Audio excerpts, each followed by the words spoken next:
Mi sueño aquí en la iglesia y en muchas iglesias es que podamos tener el ADN de ser una iglesia que evangeliza, una iglesia que es misionera. ¿Sabe que hemos descuidado mucho eso? Nos hemos enfocado, y no es malo, pero le hemos dado un sobreénfasis al crecimiento de la iglesia local, lo cual es bueno que la iglesia crezca, representa que es una iglesia saludable, que es una iglesia que está caminando en el Señor, aunque hay muchas maneras de crecer una iglesia y que no esté caminando en la palabra de Dios. Sin embargo, cuando uno se esfuerza en obedecer la palabra de Dios, el crecimiento numérico es inevitable. El crecimiento en madurez también es inevitable.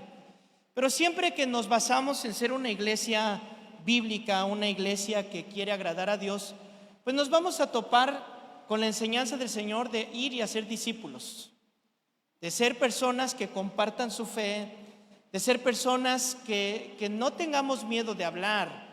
Ya pasamos por la lección del Gadareno, un hombre que tenía influencias, demonios que lo atormentaban, que no le permitían ser feliz, que lo traían arrapastroso, lo traían hablando mal, viéndose mal, la gente le tenía miedo. Sin embargo, tuvo un encuentro con Cristo. Y un encuentro con Cristo fue suficiente para irse y hablar del Señor. No tomó ningún instituto, no pasó por la universidad, no tomó ningún entrenamiento, simplemente fue y habló de Cristo. No es malo el instituto, no es malo prepararnos, al contrario, eso es bueno porque nos capacita y ahorita te voy a explicar por qué. Sin embargo, hay muchos lugares donde se dan entrenamientos y entrenamientos y entrenamientos. A mí me invitan a entrenar y conferencias de crecer la iglesia, conferencias de misiones, conferencias de misioneros, de evangelistas, cómo compartir tu fe, los colores de la esperanza, la caja roja. Y la gente se entrena y nunca sale de las cuatro paredes y nunca habla del Señor Jesús.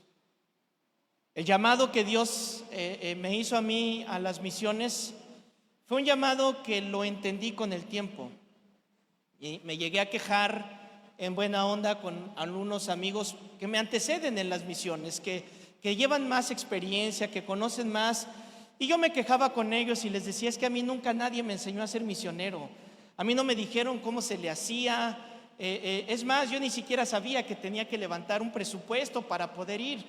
Cuando yo me fui de misionero, me fui así de: Señor, pues en tus manos, sin ningún peso en la bolsa, ¿no? A ver cómo le hacemos y qué pasa llegando allá.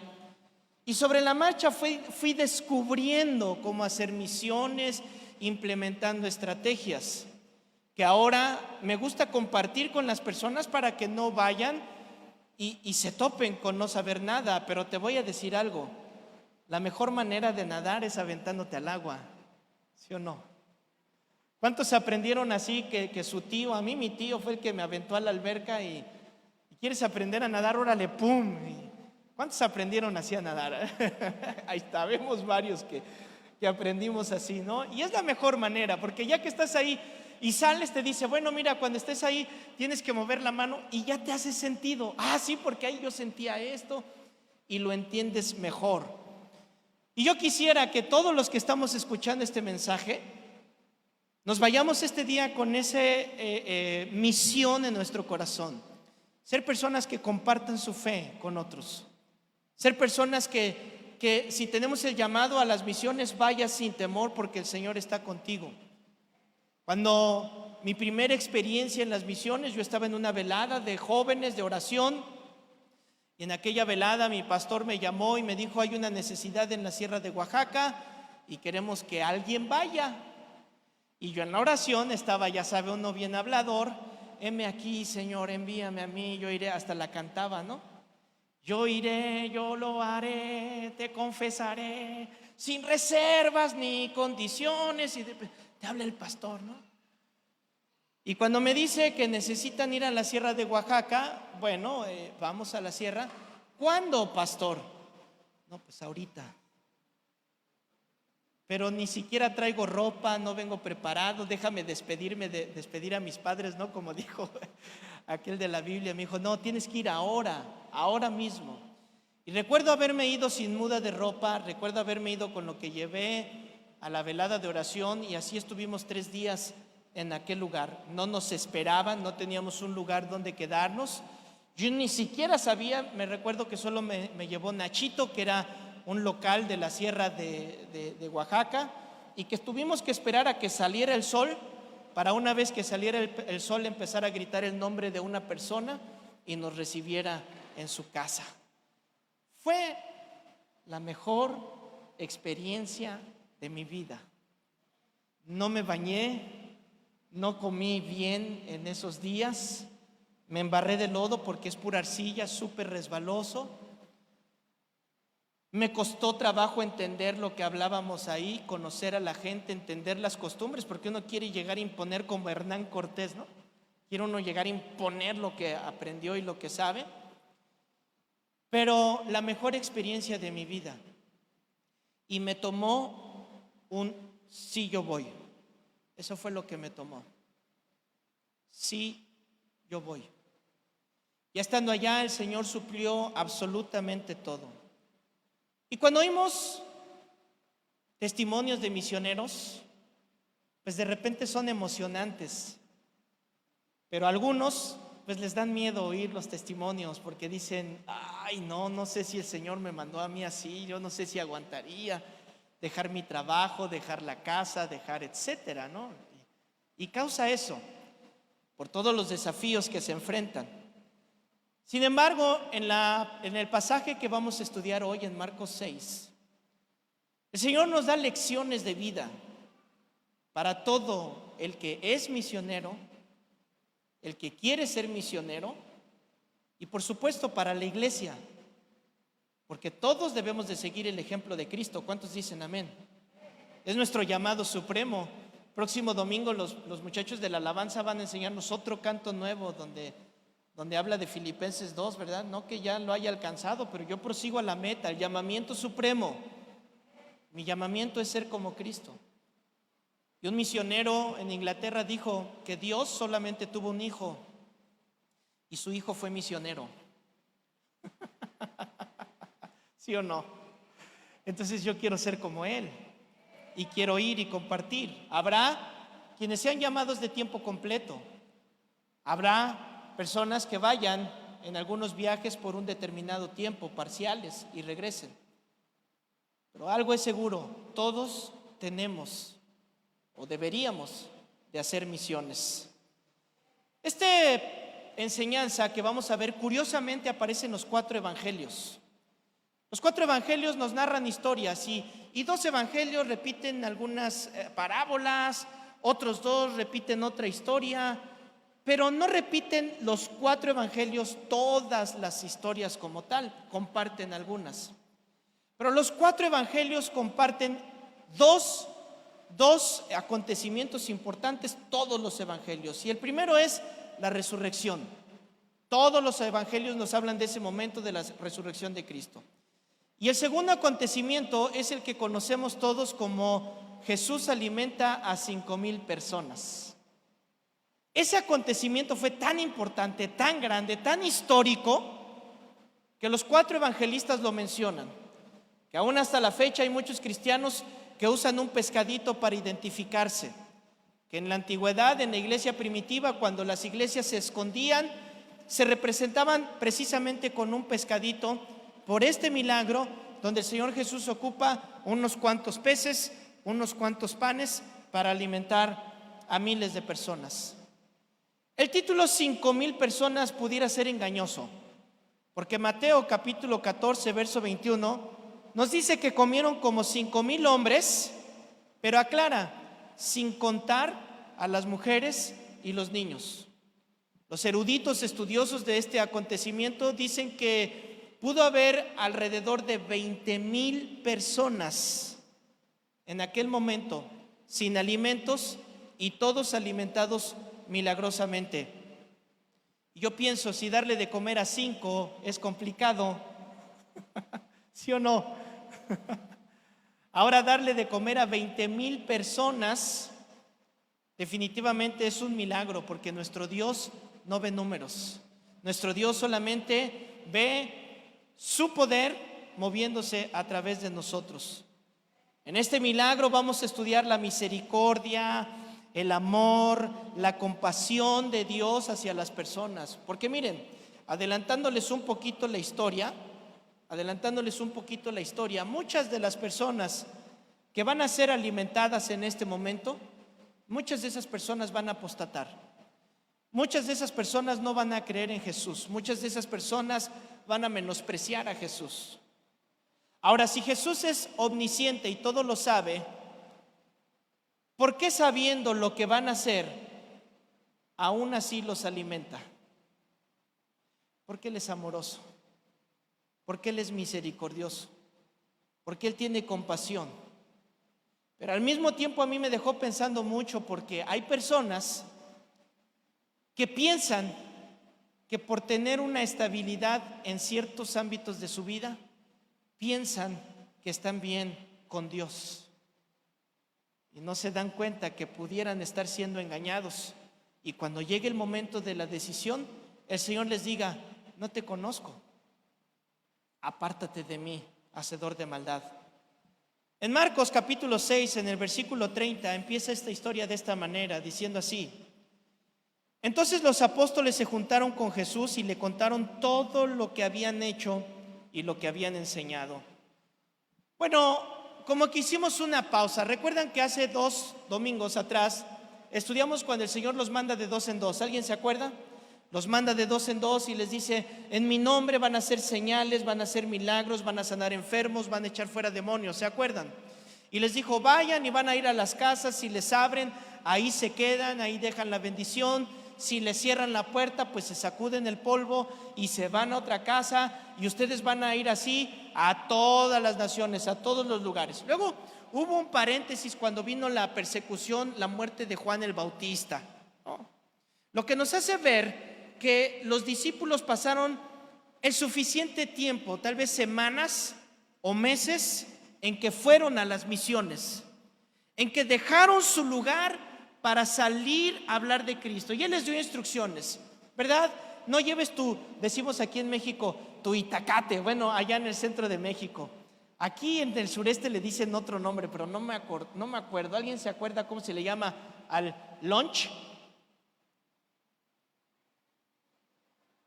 Tiene un nombre, pero no me acuerdo cuál es. A ver si alguien se acuerda de este nombrecito que le dan. Les dijo: no lo lleven, porque yo les voy a proveer todo lo que necesitan. Fue tanto lo que recorrieron que la fama de Jesús llegó a oídos de Herodes Antipas, el rey que estaba en ese momento y el rey que mató a Juan. Juan, decidido a morir por la verdad. ¿Qué acontecimiento más grande? Que el profeta más grande que lo presenta la Biblia, el profeta más grande, ahora está muerto. ¿Por qué está muerto? Por hablar la verdad, por enfrentar el pecado, por levantar la cara. Y cuando el rey mismo no quería reconocer su pecado, y para cubrir su pecado arreglan leyes para no sentirse condenados, incluyen su pecado en lo que ellos quieren arreglar para poder estar libremente haciendo lo que les condena. Y cuando se presentó Juan delante del gobierno, delante de las autoridades, tuvo que hablar lo que es, y le dijo: mira, tú puedes poner la ley que incluye lo que sea, como quiera, cuando quieras, pero eso que estás haciendo, la Biblia le llama pecado. Y el alma que pecare, esa debe morir. Y el rey Herodes no aguantó que le dijeran la verdad y le cortó la cabeza. Fue un impacto para las personas y fue algo psicológico para espantarlos, ¿sí o no? Vamos a meter a la cárcel a aquellos que se atrevan a hablar contra el homosexualismo, contra el lesbianismo, contra la violación, contra el adulterio, contra la fornicación. ¿Usted qué cree? ¿Que nos vamos a callar? Hoy. No.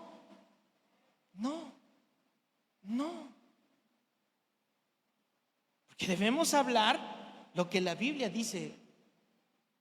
Nosotros somos representantes de Cristo y no de nuestras opiniones. Representamos al Señor y vamos a hablar lo que Él dice.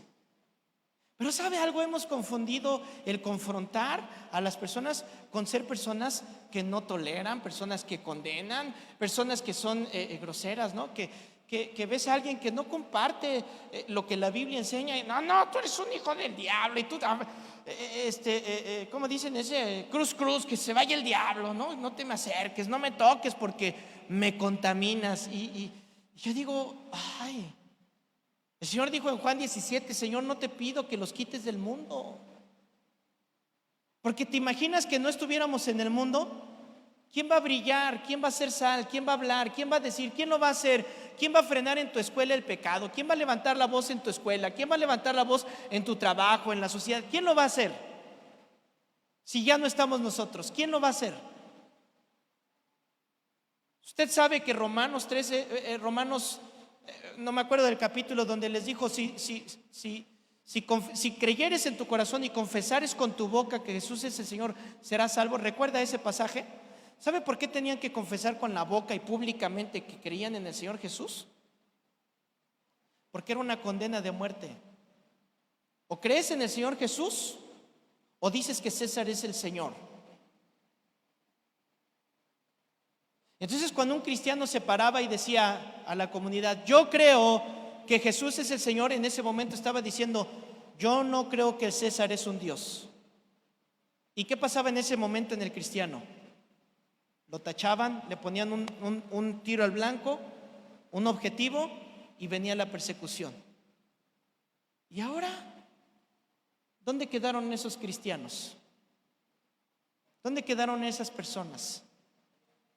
Escondidos detrás de las faldas de mamá, cuando debemos de levantar la voz en amor, entender. ¿Sabe por qué? Porque todos venimos del lodo, todos. El que dice, ay no, este es más pecador que yo, publicano, tú estás peor. Entonces, cuando yo me acerco con una persona, puedo hablarle, puedo compartir con esa persona. ¿Y sabe cuál es la mejor Biblia que va a tener de mí? Mi comportamiento, mi amor. Va a ver mi matrimonio, va a ver cómo trato a mi esposa, va a ver cómo trato a mis hijos, va a ver cómo la esposa honra al esposo, va a ver cómo los hijos se sujetan a los papás, va a ver cómo somos ciudadanos que no damos soborno, que no pagamos al policía la mordida para que nos deje ir, que pagamos nuestros impuestos, que somos íntegros aunque nadie nos vea. Esa es la Biblia que va a hablar por nosotros. Y entonces van a empezar a ser confrontados y aunque no lo digan, en su corazón van a decir, quiero ser como él, quiero tener lo que esa persona tiene. Pero ¿sabe algo? Entramos en un ciclo donde primero lo soportamos, lo toleramos, después se nos hace normal y después lo empezamos a repetir. Y cuando un cristiano se mete en ese círculo, está condenándose. Somos sal y somos luz, no se te olvide. No nos vamos a contaminar. Dicen que el que con perros se acuesta, con pulgas amanece. Duro, ¿verdad? Bueno, la Biblia dice, no te equivoques, las malas conversaciones corrompen las buenas costumbres. Entonces, cuando yo voy, ¿qué es lo que yo hago en el mundo donde esté? Cuando voy a la cárcel, cuando voy a zonas de peligro, cuando estoy en zonas donde las personas no quieren saber nada de Dios, brillo la luz de Cristo. En mi casa, cuando todo el mundo se empieza a pelear por la Navidad, ay, es que pusiste arbolito, ay, es que los cristianos no ponen, ay, es que las esferas, ay, es que ya, híjole, hermano, les están cerrando las orejas a todos. Pero cuando tú llegas y les dicen, oigan, ¿sí saben por qué se llama Navidad? Porque un día Jesús nació. ¿Y sabes por qué es tan importante? Porque significa que Dios vino a la tierra, a Emmanuel, Dios entre nosotros, admirable, consejero, y compartes. Pero nos hemos enfrascado en una guerra interna y se nos olvida que allá afuera hay gente muriendo sin Cristo. Y necesitamos hombres como Juan, como los discípulos y mujeres que se levantaron y levantaron la voz pese a lo que viniera. El verso 31 les dice: este es ahora el Señor Jesús, después de que ellos le rindieron cuentas, le dice: venid vosotros aparte a un lugar desierto y descansen un poco, porque eran muchos los que iban y venían, de manera que ni aún tenían tiempo para comer. Y se fueron solos en una barca a un lugar desierto.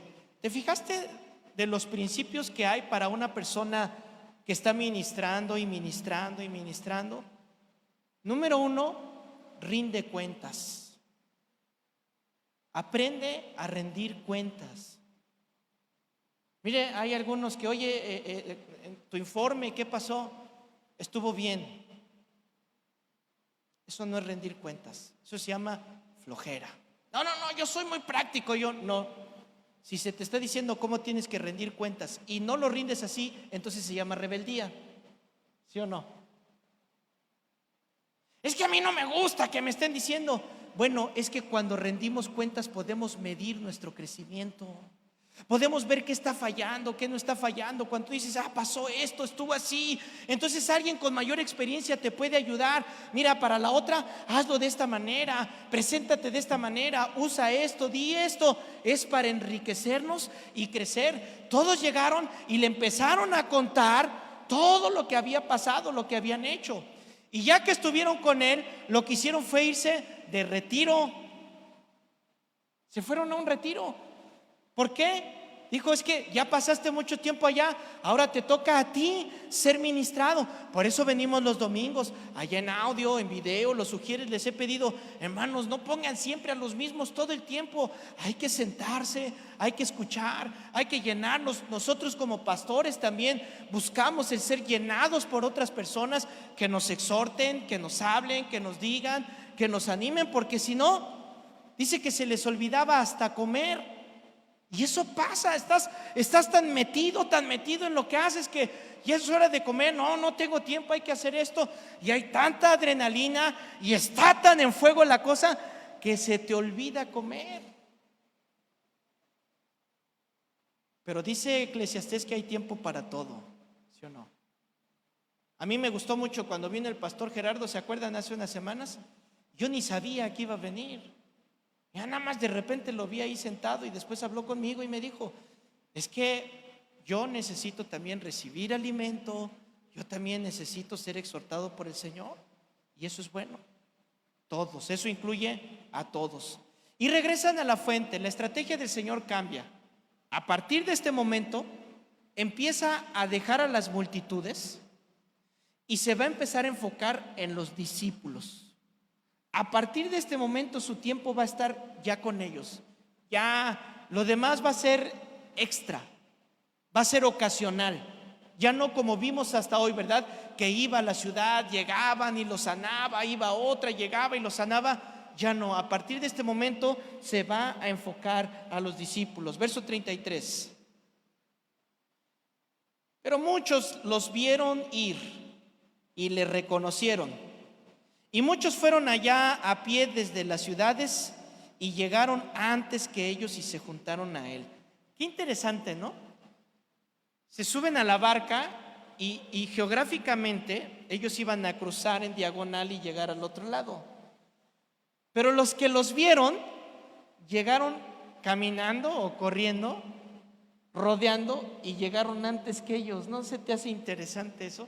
¿Qué habrá pasado? La Biblia no nos dice qué pasó, pero esto soy yo, esto ni siquiera tomes apuntes, pero yo sospecho que mientras pasó eso, como que el Señor se quedó en la tranquilidad del lago, es un lago tan grande que por eso le llaman mar, ¿no? Que se quedó así como solo disfrutando las ondas, la tranquilidad del bullicio, ¿no? Disfruten. Y ellos acostados, sentados, pasando tiempo con el maestro. Pasar tiempo con él, hermano, es como cuando esa persona que amas mucho, que quieres estar, que quieres... No importa si no te dio tiempo de ir a la playa, no importa si no te dio tiempo de ir a la alberca, pasaste tiempo con esa persona, ¿sí o no? Dices, aquí quiero estar. Y entonces llegan al otro lado. Verso 34. Y salió Jesús y vio una gran multitud, y se enojó y mandó a los discípulos que le hicieran un vallado, que tomaran turnos porque no podía atenderlos, y que solo iba a atender a 20 personas porque se cansaba. ¿Sí dice así? Hay lugares donde tienen que leer estos pasajes, ¿no? Miren, hermanitos, digo, a mí no pasa aquí, ¿verdad? Pero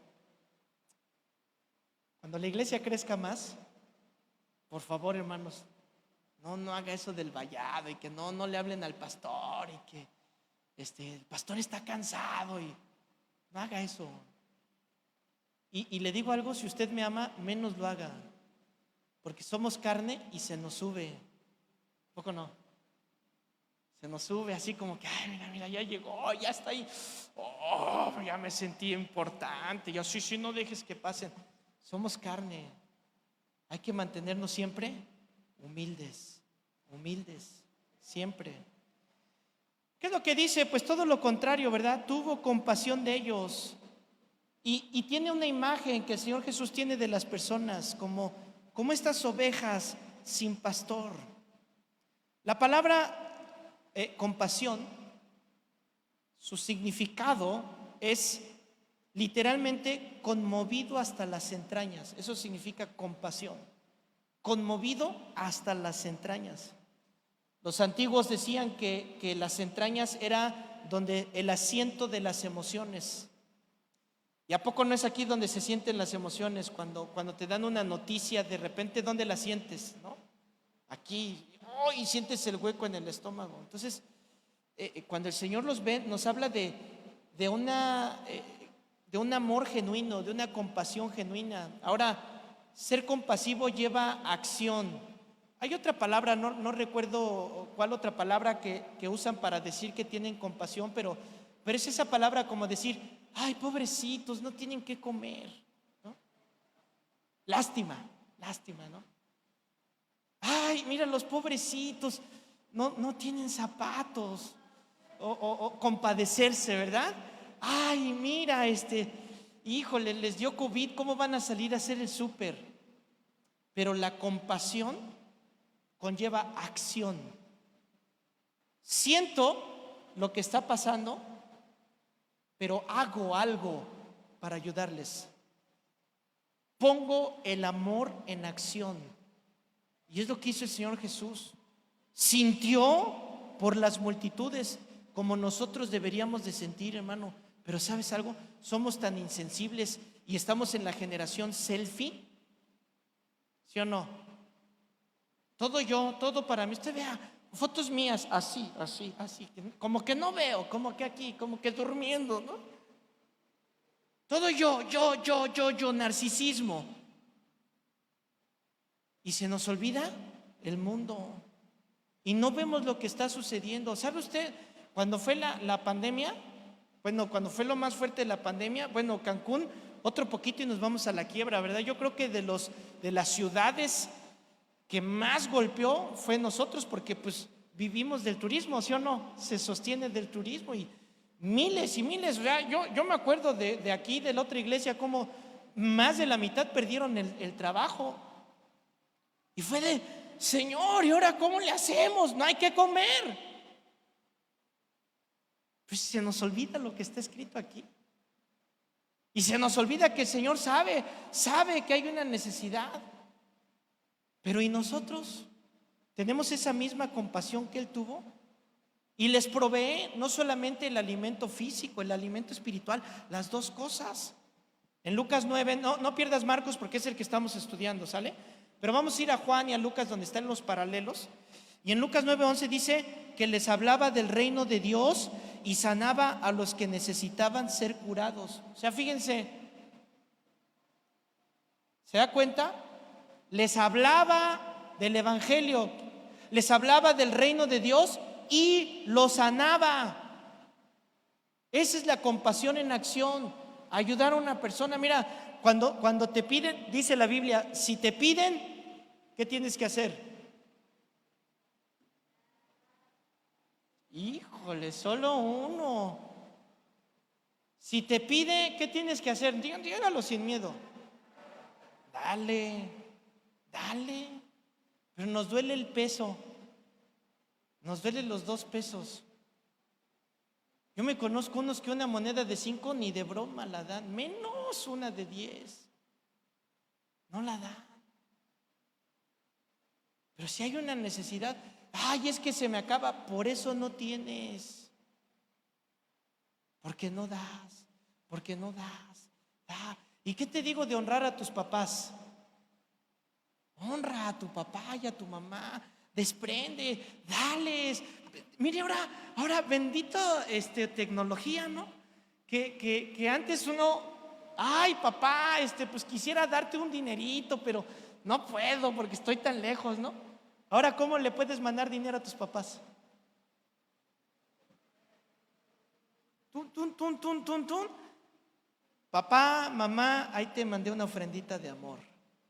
¿Sí o no? ¿Sí o no? O sin decirle, ahí está. ¿Por qué? Porque hay una necesidad y sientes compasión. Dices, es que veo cómo está. Ay, pero no ves cómo es contigo, no ves cómo te hace, no ves cómo te ignora, no ves cómo. Ay, sí lo veo. Sin embargo, he aprendido de mi Señor que cuando me dan una cachetada, ¿qué debo de hacer? Solo este lado, voy a predicar de este lado. Pónganme la cámara acá, por favor, porque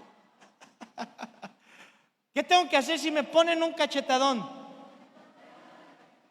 Eso es de más valiente, ¿sí o no? Porque te ponen un cachetadón y dar, eso todo lo hacemos, pero poner el otro cachete es de valientes. Eso es ser cristiano. Es que dicen que ser cristianos, ay, los cristianitos. A ver, hazte cristiano.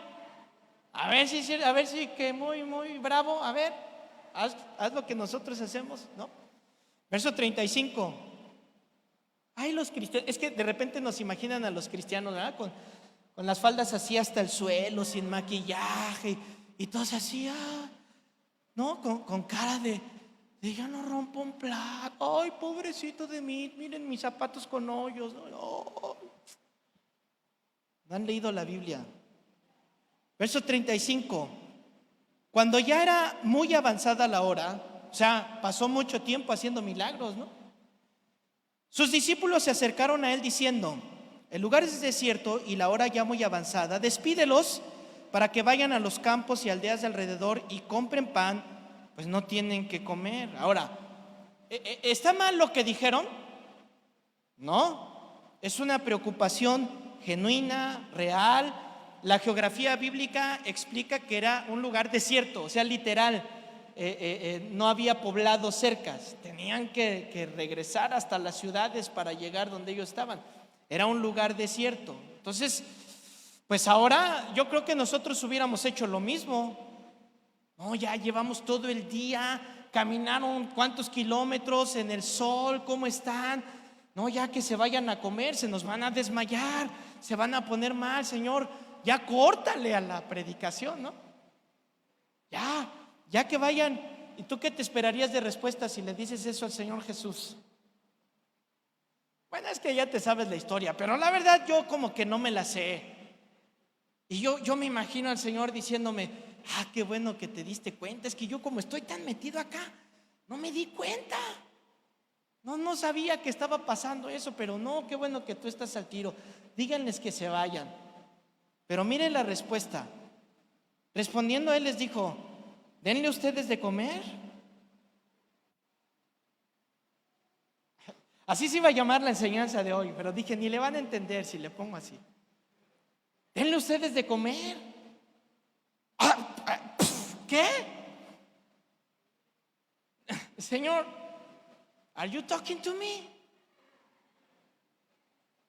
Pero ¿cómo no? Es que es lo que les digo, que ser cristiano se necesita de veras ser valiente. Ser cristiano se necesita de un carácter inquebrantable. Ser cristiano se necesita de una fe inquebrantable, de una integridad inquebrantable. Ser cristiano se necesita ser de una sola pieza.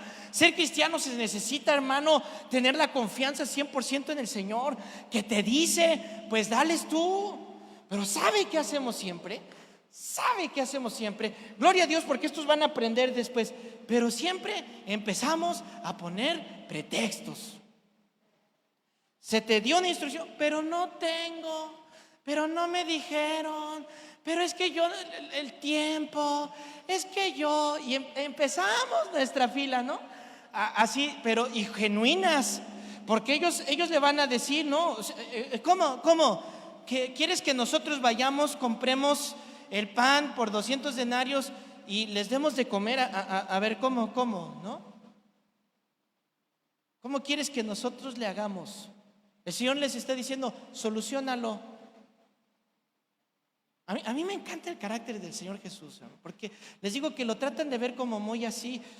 Yo creo que si yo hubiera estado con el Señor Jesús, no sé, me daría entre temor y paz y amor.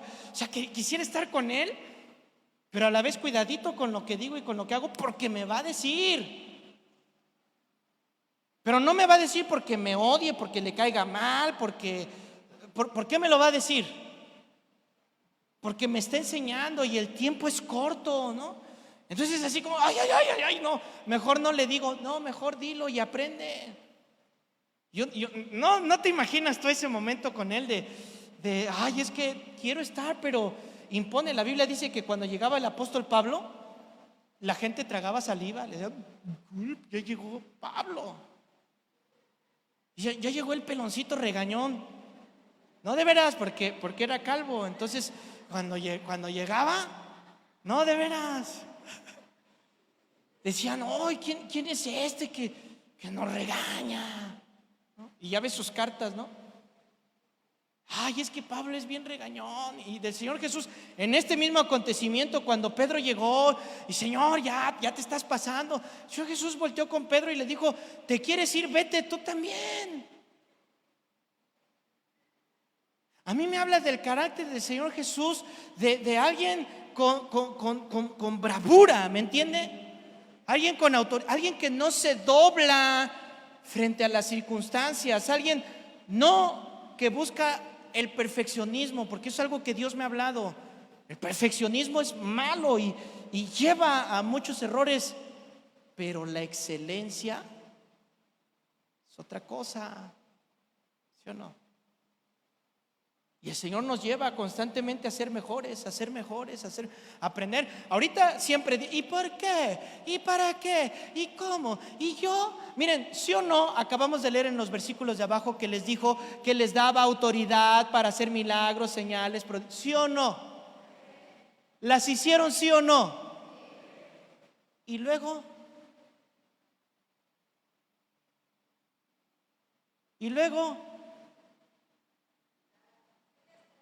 ¿qué pasó?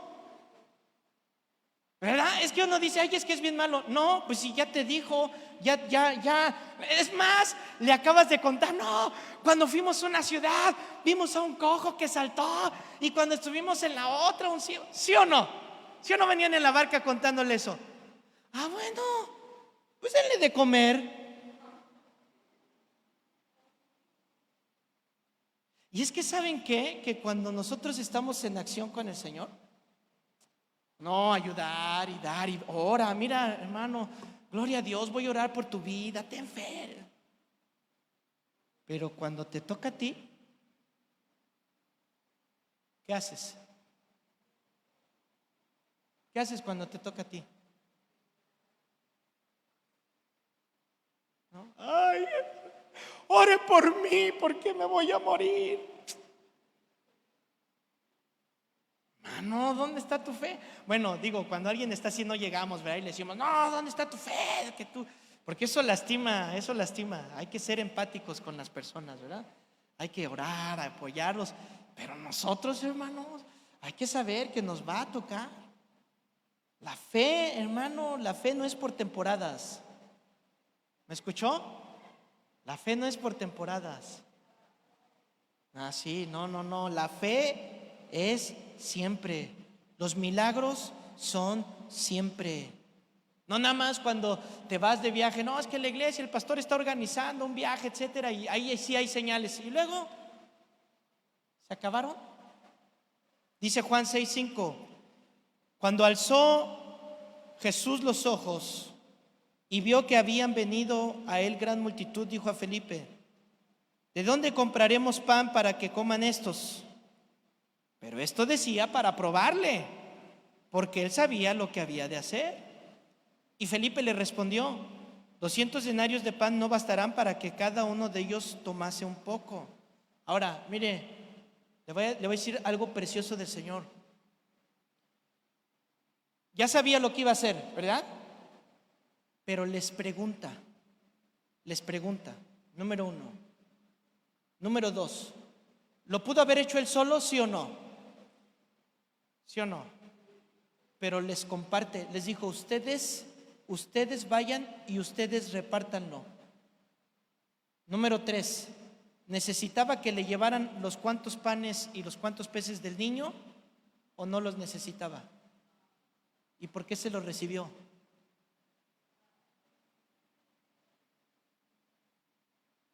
Este es el amor de Dios con nosotros. Comparte sus milagros. ¿Te diste cuenta? ¿Quién hace todo? Dios. ¿Puede hacerlo Él sin ti? Sí. Sin embargo, quiere usarte. Quiere usar tus recursos. Quiere preguntarte, quiere que tú te inmiscuyas. ¿Cómo le hago? Miren, aquí hay esta situación. ¿Qué hacemos? ¿Tú crees que el Señor no puede dar los recursos y hacer? Pero quiere que tú mires la necesidad. Quiere que tú te organices. Quiere que tú digas: vamos, hagamos. Miren, vi esto.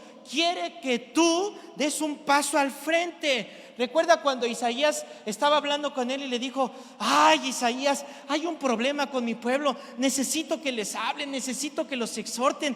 ¿A quién envió? ¿Y qué contestó Isaías? heme aquí, envíame a mí. Ya sabía que le iba a enviar a él, pero ¿qué quiere? Quería que Isaías tomara una iniciativa. Y es lo que debe de pasar con nosotros. Tomar una iniciativa, dar un paso, mirar la necesidad, ir allá. A lo mejor llegas: es que pues no me alcanza para la gasolina, no me alcanza para llevar despensas, no me alcanza para llevar Biblias. Trae tus 10 varos, trae tus kilitos de arroz y de frijoles y deja que el Señor que haga el milagro. ¿Y sabe qué sucedió? Me adelanto en la historia. Después de darle a todos, la historia dice que todavía les quedó para ellos. ¿Sí o no? Pero cuando uno está, se me acaba, se me gasta. Cuando uno está: no, es que yo con qué me quedo. Uno se pierde la bendición de Dios.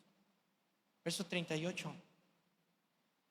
Él les dijo: ¿cuántos panes tienen? Id y vedlo. Y al saber dijeron: 5 y 2 peces. 5 panes y 2 peces. Y les mandó que hiciesen recostar a todos por grupos sobre la hierba verde. Y se recostaron por grupos de 100 en 100 y de 50 en 50. Imagina la escena caótica, ¿ok? Está sanando, ¿lo recuerdan? Que están llegando porque hay milagros a todos y está predicando. Cuando se acercaba para hacer milagros, ¿cómo se ponía la gente? ¿Cómo acabamos de ver con Jairo y con la mujer del flujo? ¿Cómo estaban? ¿Verdad que todos se apretujaban? Entonces, ¿cómo está la escena en este momento? ¿No? Hay caos, hay ruido, hay gritos, están así, ¿verdad? Y va a venir la bendición de Dios, va a venir el pan de Dios. ¿Sabes algo?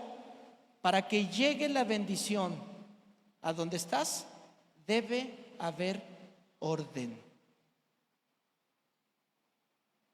Para que la bendición de Dios llegue a tu casa, debe haber orden. Esposo, Si tú te dices que eres cabeza del hogar, pero tú no estás buscando de Dios, amando a Dios, obedeciendo a Dios y por ende amando a tu esposa, perdonando a tu esposa. Es que ¿saben qué nos pasa a los hombres? Que los hombres generalmente decimos, es que yo tengo la razón, no se da cuenta que está equivocada. Y mire, no porque soy hombre, pero muchas veces sí. ¿Dónde están los hombres apoyando? No, como que sintieron el pellizco de cuidado y dices algo, ¿verdad? Y uno piensa, no, es que está mal, es que mira, ponte a pensar sentido común, ¿sí o no? Y empezamos así. Y sabemos que tenemos la razón. Pero ¿sabe qué nos dice la Biblia que tenemos que hacer? Aunque tengamos la razón, aunque hayamos sido los ofendidos, la Biblia nos dice que debemos de perdonar y amar. Pero somos bien orgullosos y es lo que menos hacemos. ¿Quieres bendición en tu casa? Perdona aunque te hayan ofendido. Perdona aunque tú digas, no valora lo que hago por ella. Porque ella me dice, yo no necesito que me compres cosas. A mí dame amor. A mí abrázame y bésame. Y uno dice, va, órale, te voy a besar y a ver si de besos te vistes. Es que el hombre así piensa, ¿no? O sea, no se pongan contra mí, hermanas. Al contrario, les estoy dando les estoy abriendo la caja de Pandora. El hombre piensa eso, entonces el hombre se siente ofendido porque uno dice, o sea, no valora lo que estoy haciendo, no ve el esfuerzo que hago por comprarle esa cosita para que venga y me diga, no me vas a comprar con ese regalo, ¿no? Uno se siente ofendido y uno le cala. Pero ¿qué dice la Biblia que tenemos que hacer? ¿Verdad? Mire, yo he aprendido algo y no sé si mi esposa se ha dado, ya me está viendo así con ojos de amor. Yo no sé si mi esposa lo ha notado, ahí tú me dices si lo has notado, pero yo he aprendido algo ya como por ahí de un mesecito y cachito. Me quedo callado, hermano. Así me dan ganas de contestarle y ponerla en su lugar, ¿no? Y decir, pero mire, me he quedado callado y he encontrado paz, así como que después de un ratito veo que ya como que agarró la onda y ya, ¿no? Porque quiero bendición. Ay, Dios mío, lo bueno es que lo bueno es que usted no la está viendo allá, mi esposa. Hasta me puse rojo. ¿No se ve el rojo allá o sí se ve? ¿En qué iba? Mejor con la esposa, voy con la esposa, ¿no? ¿Cuántos varones quieren bendición en su casa? Pues ordénate, busca de Dios y hazlo. Y las esposas, ¿no? O sea, hermana, a usted le manda el Señor que si su esposo le pide algo, lo haga, punto. Es lo que dice la Biblia. Suena gacho ahora. Es lo que dice la Biblia. Si te está pidiendo que hagas algo y no te deshonra, no deshonra a Dios, no te humilla, no pasa sobre ti como persona, como mujer, hazlo. Es que el empoderamiento femenino, bueno, te reto, camina con ese empoderamiento o camina con lo que dice la Biblia y a ver quién le va mejor. A ver quién tiene más bendición, a ver quién es feliz, a ver quién tiene un matrimonio feliz, a ver quién tiene unos hijos felices, a ver quién lo tiene. Me atrevo a meter las manos, en serio, porque es la palabra de Dios contra la palabra del hombre. Estoy hablando de un empoderamiento del diablo, no de Dios, porque ya vimos cómo el Señor sí le da a la mujer poder de Dios, ¿verdad? Que lo hemos visto, cómo sí le da. ¿Pero quieres la bendición de Dios? Respeta a tu esposo, no le estés contestando. No le estés contestando aunque se lo merezca. Es que yo antes me dejaba, pero ya no me voy a dejar que me digas y que me hagas. Bueno, si no está pasando, si no la está humillando, si no está sobajándola como mujer, la Biblia dice que usted debe de honrar y respetar a su esposo. Como que ya se puso así un poquito, ¿verdad? Hablamos que ser cristiano es otro rollo, otro rollo. Ahora los niños, los jóvenes, ¿qué tienen que hacer con papá y con mamá? Obedecerlos. Sí, papá, sí, mamá. Y es que hay papás que quieren ganarse el amor de sus hijos, y por ganarse el amor de sus hijos los dejan hacer lo que quieran. Te digo algo, tus hijos ya te aman. Y te van, eres el peor papá del mundo. Me importa un cacahuate lo que pienses, obedece. Bueno, en ese sentido, no lo que pienses, sino que soy el peor papá del mundo. Pero sí me interesa la opinión de mis hijos, sí me interesa saber de ellos. Los escucho siempre y cuando no los pisotee, no los humille, no los explote. Uno sabe, ¿verdad?, la diferencia. Y a los hijos, ¿qué les toca? Obedecer a los papás. Obedece a tus papás. ¿Y qué va a venir? Va a venir bendición. Y entonces, verso 41, mire, hasta después que lo hicieron, después de poner orden, ahora sí dice, entonces tomó los 5 panes y los 2 peces y levantando los ojos al cielo, los bendijo. Juan dice que dio gracias. Por eso es que nosotros damos gracias por los alimentos, ¿verdad? Por eso es que hacemos esto mismo, porque el Señor ahí trae bendición, ahí trae abundancia. Y dice, y partió los panes y dio a sus discípulos para que los pusiesen delante, y repartió los 2 peces entre todos. ¿Se da cuenta? No pregunten cómo. No me pregunte cómo, porque tan es sobrenatural que ninguno de los evangelistas puso cómo. Lo único que dijeron es que no se acababa lo que estaba ahí en las canastas. Y yo he oído testimonios. Hay una señora que en la pandemia se quedó sin nada, viuda, anciana y sin nada. Y mientras abría su alacena, tenía latas y latas y latas y latas, y no se le acababa hasta que su hijo recuperó trabajo y le empezó a dar despensa. El día que su hijo le llevó una despensa, ese día se le acabaron las latas de ahí. ¿Cómo? No me pregunte, hermano, no me pregunte. Es un milagro de Dios. Dios lo hace, Dios suple. ¿No te ha pasado que tus zapatos no se te gastan?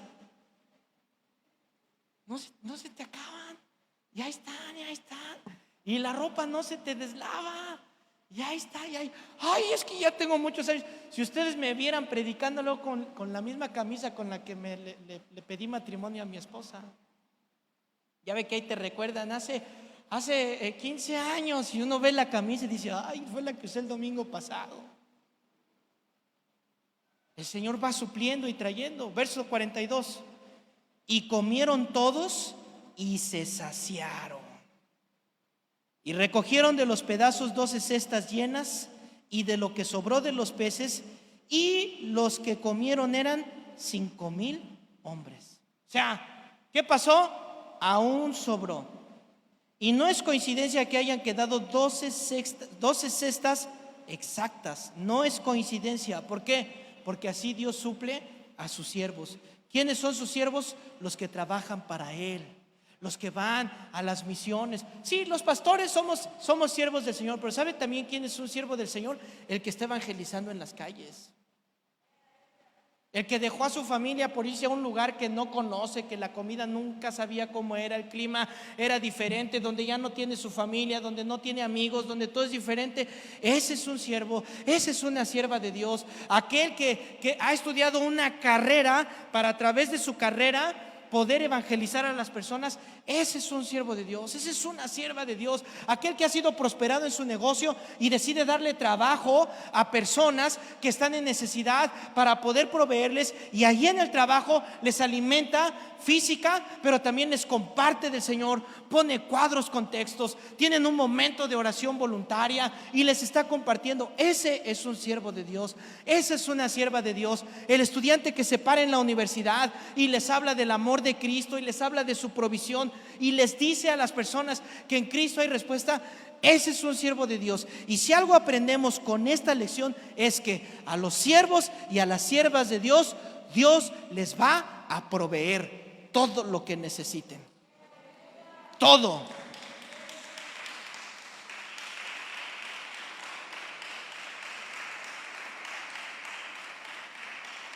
Cuando tú eres obediente a Dios, no tengas miedo. Si Dios te está llamando al tiempo completo, no tengas miedo. No tengas miedo. Él va a suplir. ¿Sabe qué es el gran freno? El compromiso. Es que si me meto vamos a hablar de los sugieres, ¿no? Es que si me meto a los sugieres y fallo y quedo mal, pues no quedes mal. Mejor esfuérzate, sé responsable. ¿Va a requerir disciplina? Sí. ¿Requiere compromiso? Sí.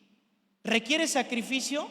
Sí, porque a lo mejor un día vinimos a limpiar aquí, ¿no? Todo, pero ese día querías irte a la playa, ¿no? Ay, ¿qué hago? ¿Va a implicar a veces ese sacrificio? Sí, lo va a implicar. Pero es lo mismo que el matrimonio. Yo cuando me casé con mi esposa, en los votos le dije, en la pobreza y en la riqueza, ¿sí o no? En la salud y en la enfermedad. ¿Se imaginan cuando me dio el COVID y que mi esposo hubiera dicho, ay, no, yo no me acerco, ¿no? Que se muera solo? ¿Se imagina? ¿Verdad que no es así? ¿Verdad que requiere de un compromiso? No tenga miedo a ese compromiso. Dé el paso. ¿Usted cree que ellos no tuvieron miedo? ¿Qué va a pasar? ¿Cómo le va a hacer? ¿Cómo le voy a hacer? ¿Cómo? Nada más tenemos esto, pero era para nosotros, Señor. Para aquí el grupo de nosotros, y se los vamos a dar, dáselos. Ahora, ¿quién tuvo fe en todo esto? ¿Jesús o los discípulos? Jesús. ¿Quién oró? ¿Jesús o los discípulos? ¿Quién dio la orden? ¿Jesús o los discípulos? ¿Qué fue lo único que hicieron los discípulos? Obedecer. Y con eso compartió su milagro. Juan agrega esta expresión. Acompáñenme a Juan 6. Juan 6. Venga, para que vea un poquito cómo termina esta historia y cómo es poderosa, pero al mismo tiempo triste. Dice el verso 14. Aquellos hombres entonces, viendo la señal que Jesús había hecho, dijeron, o sea, que había multiplicado el pan y los peces, dijeron, este verdaderamente es el profeta que había de venir al mundo.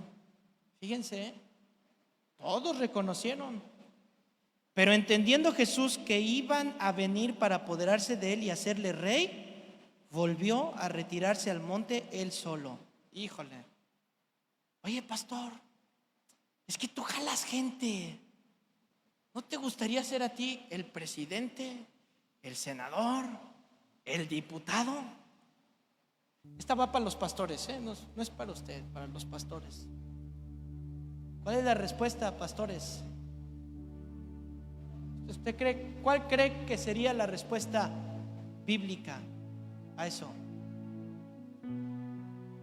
No. Pero por 3 bultos de cemento ahí andan prostituyendo el ministerio.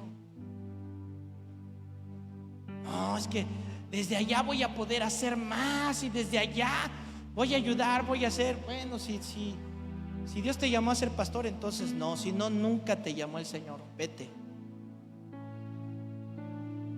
Se los digo en serio. Y el ejemplo lo tenemos con Cristo, porque a mí me sacan la Biblia. No, que Daniel. Pues lean la historia de Daniel y vean lo que hizo. No, que José. Pues vean la historia de José y vean lo que hizo. David, Jesús, es la muestra. Cuando él vio que lo querían para ponerlo como rey y derrocar a los romanos, Jesús dijo, no, estos se están equivocando, esto no es así. Pero miren, cuando uno les dice no, chéquese, verso 28. Entonces le dijeron, ¿qué debemos hacer para poner en práctica las obras de Dios? Respondiendo Jesús y les dijo, Esta es la obra de Dios, que creas en el que Él ha enviado. ¿En quién debo de creer? Jesús. Le dijeron entonces: ¿qué señal pues haces tú para que veamos y te creamos? ¿Qué obra haces? ¿En serio? ¿Qué acaba de hacer? ¿Les acaba de multiplicar los panes y los peces, sí o no? ¿Acaba de sanar enfermos, sí o no? Y todavía preguntan: ¿qué señal haces? ¿A poco no somos así? ¿Cuántos han recibido un milagro de Dios? No, levante la mano, levante la mano. ¿Cuántos han recibido un milagro de Dios? Así, levántela. ¿Verdad que sí? Y luego se nos olvida que el Señor nos ha dado. Se nos olvida. Y dice el verso 31: nuestros padres comieron el maná en el desierto, como está escrito, pan del cielo les dio a comer. O sea, le están diciendo: esto del pan, Jesús, ya pasó antes. Esto del pan ya pasó cuando descendió del cielo. O sea, no creas que lo que tú estás haciendo es súper guau, ¿no? Qué duro. No, es que la vacuna me sanó. El paracetamol. Ándale. Verso 32: y Jesús les dijo: de cierto te digo. Ya cuando dice de cierto es porque es algo duro. No os dio Moisés el pan del cielo, más bien mi Padre les dio el verdadero pan del cielo. Porque el pan de Dios es aquel que descendió del cielo y da vida al mundo. Y le dijeron: Señor, danos siempre este pan. Y Jesús les dijo: yo soy el pan de vida, y el que a mí viene nunca tendrá hambre, y el que en mí cree no tendrá sed jamás. Wow. ¿Cuál es entonces la clave de todo esto? Jesús es la clave. Cree en el Señor Jesús. Créele al Señor Jesús. Son dos cosas. Si Él lo dijo, lo va a hacer. Aunque a veces es difícil para nosotros. No, ¿cómo me pides que perdone a esta persona que es así, que es así, que es así, que es así? ¿Cómo me pides que le perdone? Obedece y vas a entenderlo. No al revés. No lo vas a entender y después hacerlo. Obedece. Es que es difícil. Créele al Señor Jesucristo.